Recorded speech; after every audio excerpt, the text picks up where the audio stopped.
नमस्कार, बिहार तक देख रहे हैं आप और आपके साथ मैं हूं आशीष अभिनव और हमारे साथ हैं हमारे सहयोगी इंद्रमोहन। नीतीश कुमार के बारे में कहा जाता है कि उनके बारे में कोई भी आकलन या विश्लेषण करना बहुत जल्दीबाजी हो जाती है। 2024 के लोकसभा चुनाव के ठीक पहले मुख्यमंत्री नीतीश कुमार को लेकर जितने भी विश्लेषण आते थे, सभी विश्लेषणों में यह कहा जाता था इंद्रमोहन सर कि नीतीश कुमार की पार्टी को इस बार कम सीटें मिलेगी, नीतीश कुमार लायबिलिटी हैं।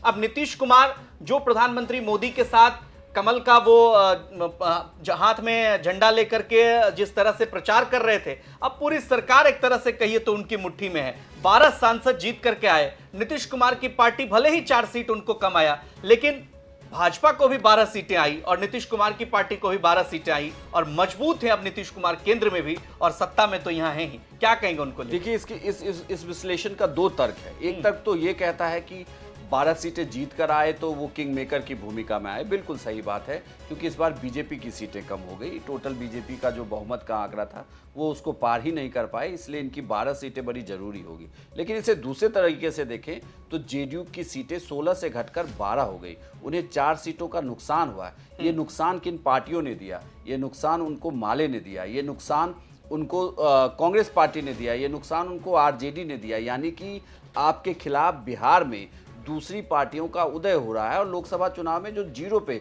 सिर्फ एक ही सीटें इनके पास थी, कांग्रेस की किशनगंज, वो सीट भी रही, साथ में बगल का कटिहार की सीट भी इनके पास आ गई। तो अगर आप देखें तो जो विपक्ष के दल हैं उनका प्रभाव बढ़ा है। लेकिन हाँ, हम इसे ऐसे देखते हैं कि चूंकि सरकार बनाने के लिए इन 12 सांसदों का होना जरूरी है और बिहार में जेडीयू एकमात्र कहें तो एनडीए की जो बिहार से सहयोगी दल जिनके पास 12 सांसद रहे, तो इसलिए नीतीश कुमार काफी मजबूत हुए। वरना लोकसभा चुनाव से पहले तो चर्चा इस बात की थी कि क्या बिहार में अब बीजेपी का अपना मुख्यमंत्री होगा, बिहार में फिर खेला होने वाला है। लेकिन इन तमाम विराम को एक तरीके कहें तो जितनी भी चर्चा चल रही थी इसको विराम दिया गया और अब नीतीश कुमार की अगुवाई में ही फिर से चुनाव की ओर आगे बढ़ा जा रहा है। सर, लेकिन इसमें सवाल है, सवाल बहुत सारे दर्शक ये भी पूछते हैं लाइव सेशन में या वीडियो सेक्शन में भी कि नीतीश कुमार अगर 12 सीटों पर यहां है, उनकी पार्टी तीसरे नंबर की पार्टी है विधानसभा चुनाव में, तो जो ये प्रदर्शन रहा है और अभी चूंकि तमाम भारतीय जनता पार्टी के टॉप लीडरशिप से देखें तो राज्य इकाई तक के नेता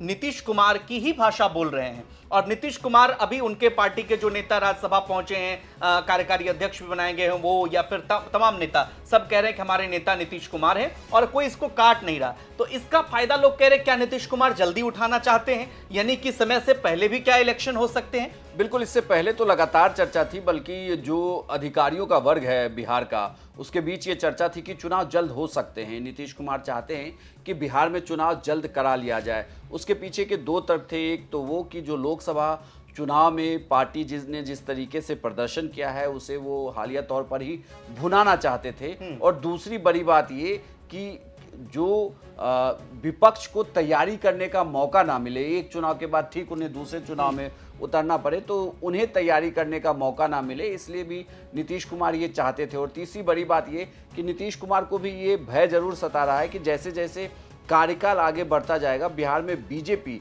अपने आप को मजबूत करती जाएगी। और लगातार ये भी चर्चा हो रही थी कि क्या जेडीयू में टूट हो सकती है, तो उस टूट को रोकने का भी एक तरीका है कि अगर आप चुनाव करा लेते हैं तो आपके विधायक आपके पास रहेंगे, आपके पास एक नंबर आएगा और बढ़ा हुआ नंबर अगर आता है तो उससे पार्टी मजबूत रहेगी, किसी तरीके की टूट नहीं होगी।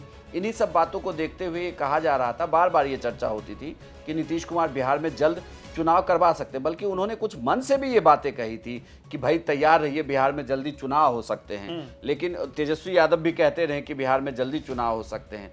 अब तमाम दल सिर्फ नीतीश कुमार की ही भाषा बोलते हैं जो एनडीए के सहयोगी दल हैं, क्योंकि उनको पता है कि बिना नीतीश कुमार के बिहार में अब एनडीए के फॉर्मेशन की आप कल्पना नहीं कर सकते हैं। बिना नीतीश कुमार यहाँ कोई गुनागणित आपको मंजिल तक नहीं पहुँचाएगा। अगर आपको परिणाम 2 जोड़ 2 4 चाहिए तो इसमें जो दूसरा 2 है वो नीतीश कुमार को ही होना होगा। एक दो में से बाकी सर, इसमें भी एक सवाल जो उठता है बार बार की सहयोगी दलों के साथ, जब भारतीय जनता पार्टी की बात करें या चिराग पासवान की बात करें, तो रिश्ते अभी जो सहज हैं उसका फायदा तुरंत उठा लिया जाए। जैसे मान लीजिए कोई नेता आगे चल करके कंट्रोवर्शियल कोई स्टेटमेंट ना दे, जैसे कि छिटपुट नेता देते। इस बार ऐसा होगा नहीं ना, क्योंकि केंद्र में इनके बिना केंद्र की सरकार को दिक्कत हो रही है। तो इस बार इस तरीके का कोई भी, आप देखिए उदाहरण के तौर तौर पर कि जैसे ही बयान आया, अश्विनी चौबे का बयान आया, जेडीयू ने तुरंत उस पर पलटवार किया, बीजेपी को सामने आना पड़ा, बीजेपी दोनों डिप्टी सीएम सामने आए और उन्होंने कहा कि बिल्कुल नहीं, हम तो इनके पक्ष में हैं, हम तो इन्हीं की अगुवाई में चुनाव लड़ेंगे। इसका मतलब अब भाषा सेम है, जो दिल्ली की बीजेपी बोलेगी वही बिहार की बीजेपी इकाई को भी बोलना होगा, अलग अलग राग नहीं छेड़ सकते बीजेपी के नेता। तो चलिए, नीतीश कुमार को लेकर के ये कहा जा रहा है कि उनके मन में वाकई विधानसभा चुनाव को लेकर क्या चल रहा है, जिसकी तैयारी वो लंबे समय से कर रहे हैं। और जाहिर तौर पर नीतीश कुमार जब कोई तैयारी करते हैं तो उनको चुनाव से जोड़कर देखा जाता है। फिलहाल तमाम सहयोगी दलों से उनके जो रिश्ते हैं बेहद ही सहज हैं, चाहे चिराग पासवान की बात हो या फिर भारतीय जनता पार्टी की बात हो। ऐसे में क्या नीतीश कुमार इसका फायदा उठाकर जल्द चुनाव लड़ेंगे या फिर अपनी सरकार की उपलब्धियों को गिनाने के लिए साल भर का वक्त नीतीश कुमार लेंगे और यह चुनाव अपने समय पर होगा? आपको क्या लगता है, कमेंट कर हमें जरूर बताइए।